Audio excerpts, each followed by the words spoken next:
Hello, everyone. Thank you so much for joining us today on this occasion.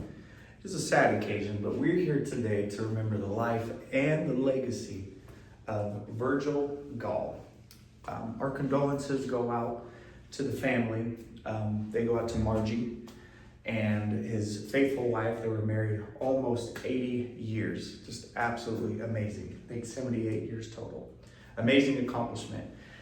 Also, they go out to his daughters, Sherry and Mona, and his sons, Randy, Roger, and Richard. So again, thank you everybody for being here today. This is a sad time, and we know it's tough. Even when someone is 98 years old, it is still a very difficult time to lose someone you love. But we decided today, the family decided that we wanted to remember the good things, remember the pleasant things, the good memories. And if you knew Virgil at all, if you spent any time with Virgil, you had a very unique memory that you could probably tell today. So we decided we're going to tell some of the most memorable ones. One is checkers. Virgil was renowned checkers player. And he had many, many grandkids. And what he would do, he would start playing them when they were very young, because with him being so young, he could win every single time. And man, did he love winning at checkers.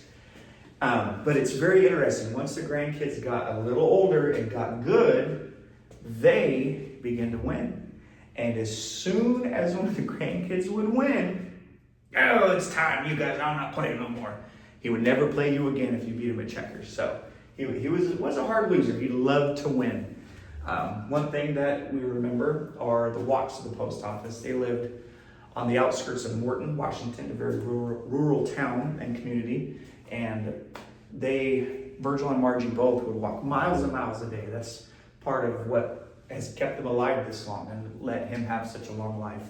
But they would walk from their home downtown Morton, which is about 1.5 miles one way, to check the mail and get a few groceries, and they'd walk back to town, walk back home. Very fun time. Always finding rocks and picking up rubber bands and just always looking for little knickknacks on the ground. Just very unique man. One thing that was very memorable to us was Margie, his wife, always asking, they're from Missouri, so they had very heavy accents, but it was, Virg, do you got your ears in? Do you got your nose on? And what that was, he wore hearing aids. And without his hearing aids, he could hear nothing.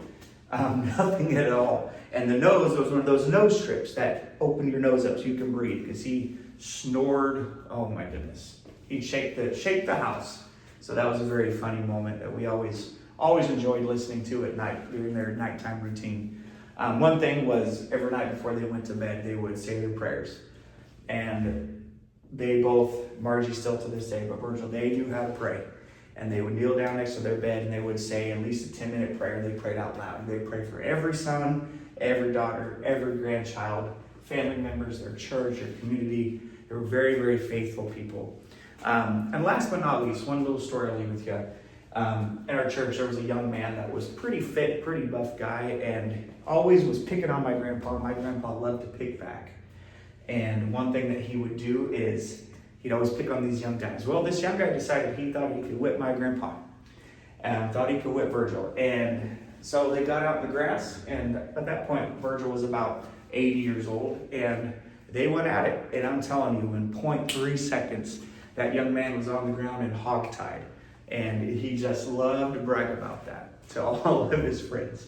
But again, in closing, just take this time of mourning, this time of grief, and just turn it into a positive thing, to remember all the good things, and let this bring the family closer together in memory and in eulogy and remembering the good times. Thank you all so much for being here. God bless.